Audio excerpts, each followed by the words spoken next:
మన Chiranjeevi vascular and multi specialty hospital దేశంలోనే best vascular and endovascular facilities and all multi specialty care. నమస్తే, welcome to Suman TV. నేను మీ anchor సిరి. శని వక్రగతి ఈ పదం వినగానే చాలా మంది కూడా భయపడుతున్నారు. నిజంగానే భయపడాల్సిన విషయమా? ఏ రాశుల వారు ఎలాంటి జాగ్రత్తలు పాటించాలి? దీని గురించి ఈ రోజు క్లియర్గా విశ్లేషణ ఇవ్వడానికి మనతో పాటు ఉన్నారు వైదిక్ ఆస్ట్రాలజర్ ఉమా గారు. అడిగి తెలుసుకునే ప్రయత్నం చేద్దాం. నమస్కారం ఉమా గారు. నమస్తే అమ్మా. శని వక్రగతి అంటే ఏంటి? అండ్ చాలా మంది ఈ పదం వినగానే ఏదో అయిపోతుంది, నా జీవితంలో తెలియకుండానే ఏదో జరిగిపోతుంది అన్న భయాందోళనలో ఉన్నారు అని చెప్పొచ్చు. సో ఇలాంటి సమయంలో శని వక్రగతి ఎన్ని రోజుల పాటు ఉంటుంది? ఏ రాశుల వారు మనం మాట్లాడుకుంటే మేషరాశి నుంచి మీనరాశి వారికి ఎలా ఉంటుంది? ఏ సందర్భాల్లో జాగ్రత్తలు పాటించాలి ఉమాగారు? తప్పనిసరిగా అండి. సో ఈ సిరీస్ ఆఫ్ వీడియోస్లో శని వక్రము అంటే ఏంటి, తర్వాత అది ఏ రాశుల వాళ్ళకి ఎలాంటి ప్రభావితం అవుతుంది అనేటువంటిది చాలా డీటెయిల్గా చూద్దామండి. ఈ 27th జూలై దగ్గర నుంచి డిసెంబర్ 10వ తారీఖు దాకా, అంటే సుమారుగా 137 రోజుల పాటు శని ప్రతి సంవత్సరం కూడా వక్రగతిలోకి వెళుతూ ఉంటారండి. సుమారుగా 5 నెలల పాటు ఇక్కడ కూడా యావరేజ్కి ఇలాగే కనబడుతోంది. ఇదేంటి అంటే వక్రంలోకి శని వెళ్ళినప్పుడు రీట్రోగ్రేషన్ అంటారు. అంటే వక్రగతి అనేది ఆకాశంలో ఖగోళంలో మనకు నిజంగా కనబడదు. అది భూమి యొక్క సంచారం వల్ల మనకు అనిపించేటువంటి ఒక భ్రమ మాత్రమే. కానీ ఆ రీట్రోగ్రేషన్ జరిగినప్పుడు ఫలిత భాగంలో, అంటే ఆ జాతకుడికి కానీ లేకపోతే ఈ యొక్క దేశ గోచారంలో కానీ మార్పులు అనేటువంటివి కనబడతాయి. ఫర్ ఎగ్జాంపుల్ శని ఇప్పుడు రేవతి నక్షత్రం మీద ఉన్నారండి.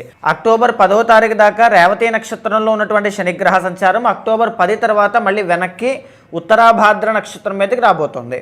సో అయితే మనం డీటెయిల్గా చూస్తే ఈ రీట్రోగ్రేషన్ అంటే రీఎవాల్యూషన్, మనల్ని మనం రీచెక్ చేసుకోవడం. కర్మ, పాస్ట్ లైఫ్లో కర్మ, పాస్ట్ డేస్లో చేసిన కర్మకి ఇప్పుడు దానికి తగినట్టుగా అనుభవింప చేయడమే.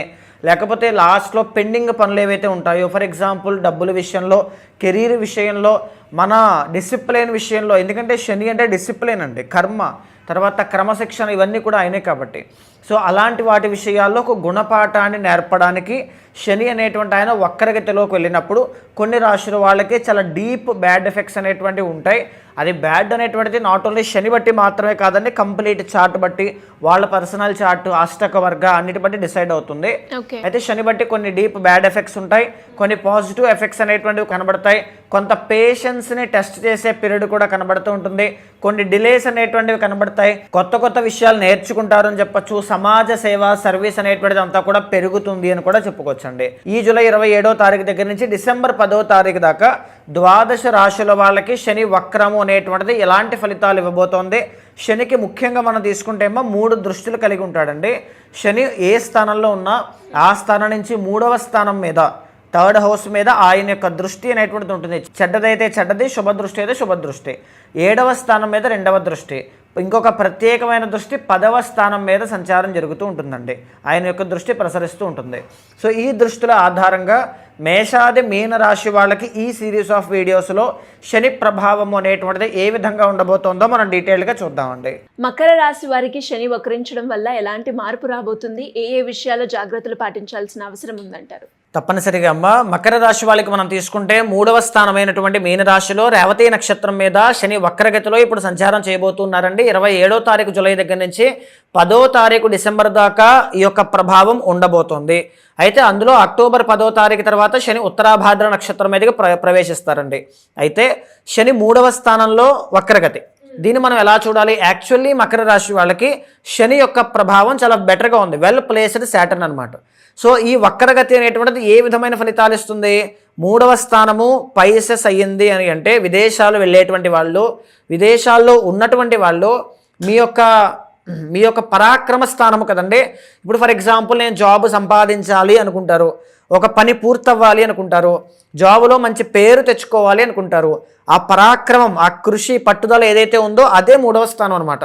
సో అక్కడ మీ శని అనేటువంటి ఆయన వక్రగతిలోకి వెళ్ళబోతున్నారంటే ఓకే, ఇప్పటి వరకు ఈ 5-6 నెలలో నేను చేసింది ఏంటి, ఇంతవరకు నేను చేశాను, సో ఇది ఎంతవరకు నా ఫ్యూచర్లో ఉపయోగపడుతుంది, ఓకే నా బలం సరిపోవట్లా, నా కష్టం సరిపోవడం లేదు, నేను ఇంకా కష్టపడాలి, నేను ఇంకా ఏదో చేయాలని తపన, ఆ పరాక్రమం, ఆ పట్టుదల ఇంకా పెరిగే అవకాశాలు, అంటే దాన్ని రీచెక్ చేసుకోవడం, రీఎవాల్యుయేట్ చేసుకునే అవకాశాలు ఎక్కువగా కనబడతాయి. శని యొక్క దృష్టి, శని యొక్క 3వ దృష్టి ఎక్కడ పడుతుందండి? వృషభ రాశి మీద పడుతుంది, విచ్ ఈజ్ 5th హౌస్. అంటే ఏంటి అంటే మీ సంతానము కోసం, పిల్లల కోసం తీసుకునే నిర్ణయాలు, పిల్లల కోసం ఆరోగ్యం కోసం తీసుకునే నిర్ణయాలు, భవిష్యత్తు విద్య కోసం తీసుకునే నిర్ణయాలన్నీ కూడా మళ్ళీ రీచెక్ చేసుకోవడం. ఒక స్కూల్లో జాయిన్ చేస్తారు, ఇది మంచిదా కాదా, ఒక కోర్స్ జాయిన్ చేశారు, అది మంచిదా కాదా, పిల్లలకి రీసెంట్గా ఏదో హెల్త్ ఇష్యూస్ వచ్చాయి, సో దానికోసం ఒక ట్రీట్మెంట్ తీసుకున్నాం, అది మంచిదా కాదా, పిల్లలు విదేశాలు వెళ్ళాలి అనుకుంటూ ఉన్నారు, అది విదేశాలు వెళ్ళడం మా పిల్లలకి మంచిదా కాదా, ఒక పిల్లలకు ఒక సంబంధం వచ్చింది, ఆ సంబంధం పర్ఫెక్ట్గా మ్యాచ్ అవుతుందా లేదా, పిల్లల విషయంలో వాళ్ళిద్దరు ఎందుకో ఇబ్బంది పడుతున్నారు, వాళ్ళిద్దరి మధ్యలో ఎందుకో పడట్లేదు, సో ఎందుకు పడట్లేదు దాన్ని ఎలా సార్ట్అవుట్ చేయాలి. సో గతంలో మనం పిల్లలకి చేసిన మంచి ఏమిటి, ఇప్పుడు మనం చేయబోయేది ఏంటి, పిల్లల కోసం వాళ్ళు తీసుకునే నిర్ణయాలు మనం ఎలాగ వాళ్ళకి సహాయం చేయొచ్చు, ఇలాంటి విషయాలన్నింటి మీద కూడా సమీక్షించేటువంటి అవకాశాలు 137 రోజుల్లో శని భగవానుడు ఇస్తారు. శని యొక్క 7వ దృష్టి ఎక్కడ పడుతుందండి, 9వ స్థానమైనటువంటి కన్యా రాశి మీద పడుతుంది. విచ్ ఇండికేట్స్ ఏంటి అంటే మీకు రావాల్సిన డబ్బులు ఉన్నాయి, మీకు పొందాల్సినటువంటి కష్టం తాలూకు ఫలితము విజయము ఏదో ఉంది, దాన్ని ఎలా సంపాదించుకోవాలి.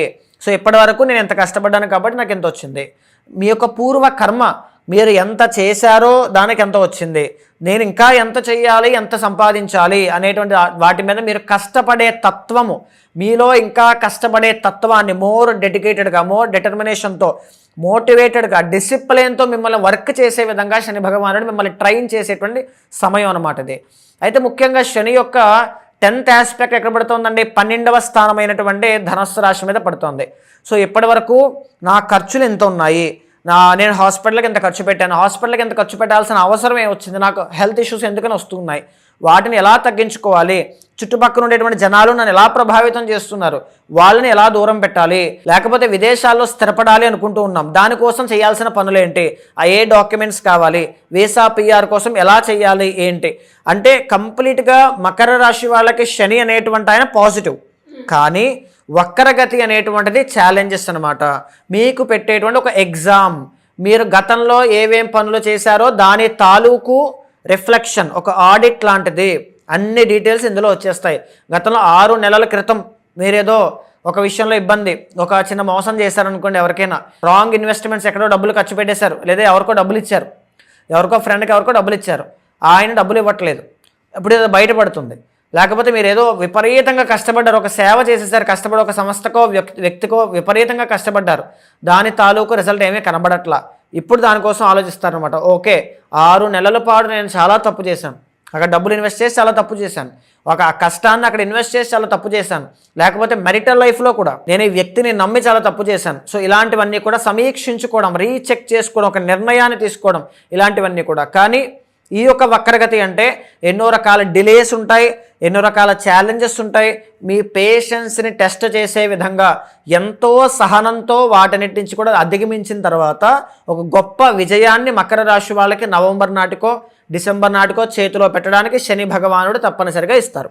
అయితే గతంలో మీరు చేసిన కర్మ, అది పాపము కానీ పుణ్యము కానీ ఏదైతే ఉంటుందో, అది ఏది చేశారో ఏది చేయలేదనేది మీకు తెలిసినా తెలియకపోయినా దీని తాలూకు దశ అంతర్దశలు వ్యక్తిగత జాతకంలో రిఫ్లెక్షన్ కనబడుతూ ఉంటుంది. Whether it positive or negative, ఇప్పుడు ఏం జరగబోతోందని తెలిసిపోతుంది. సో దాని తాలూకు రెమెడీస్ అనేటువంటి మీరు ఇమీడియట్గా యాక్షన్ తీసుకుని రెమెడీ చేయడం వల్ల తప్పనిసరిగా దాని నుంచి బయటపడతారు. మీరు అన్నట్టుగానే ఇంకెవరైనా కూడా ఈ శని వక్రగతి వల్ల ఇబ్బంది పడుతున్నా, లేదు అంటే శని ప్రభావం వల్ల ఇబ్బంది పడుతున్నా, ఏ రాశి వాళ్ళైనా కూడా మిమ్మల్ని వచ్చి దానికి తగ్గట్టుగా పరిహారం చేసుకోవాలి అంటే ఎలా ఉంటుందంటారు? తప్పనిసరిగా అమ్మ, శని అనేటువంటి ప్లానెట్ ఎప్పుడైనా సరే ఒక అద్భుతమైనటువంటి రాజయోగాన్ని ఇస్తారని. వృషభ లగ్నానికి, తులా లగ్నానికి, మకర కుంభ లగ్నాలకి వీళ్ళకి అద్భుతమైన రాజయోగాన్ని ఇస్తారు. కానీ ఫలానా రాశికి ఇలా ఉంటుంది అని చెప్పేటువంటిది ఆ శని యొక్క ట్రాన్సిట్ ఏదైతే నడుస్తుందో దాని తాలూకు మీ యొక్క వ్యక్తిగత జాతకం కూడా దానికి సహకరిస్తే అద్భుతమైనటువంటి గ్రోత్ ఖచ్చితంగా 137 డేస్లో రీట్రోగ్రేషన్ వల్ల మీకు కలుగుతుందండి. అయితే ఈ శని అనేటువంటి ఆయన దానికి ఎంత బలం ఉందో మనం చెక్ చేయాలి, ఎందుకంటే రేవతి నక్షత్రం మీద ఇప్పుడు ఉన్నారు కాబట్టి. సో ఆ అష్టక వర్గము కానీ అన్నీ కూడా మీ వ్యక్తిగత జాతకం చూడాలి అనుకుంటే తప్పనిసరిగా మీకు కింద కనిపించే నెంబర్కి కాల్ చేస్తే మా వాళ్ళు మీకు పూర్తి వివరాలు అందిస్తారు. మీ యొక్క జాతకాన్ని చూసిన తర్వాత గోచారంతో సమన్వయం చేస్తూ ఏదైనా దోషాలుంటే శాంతి పరిహారములు ఆచరింపచేసి భగవత్ అనుగ్రహం కలిగేలా చేస్తాను. థ్యాంక్ యూ అమ్మగారు, థ్యాంక్ యూ సో మచ్. నమస్తే అండి.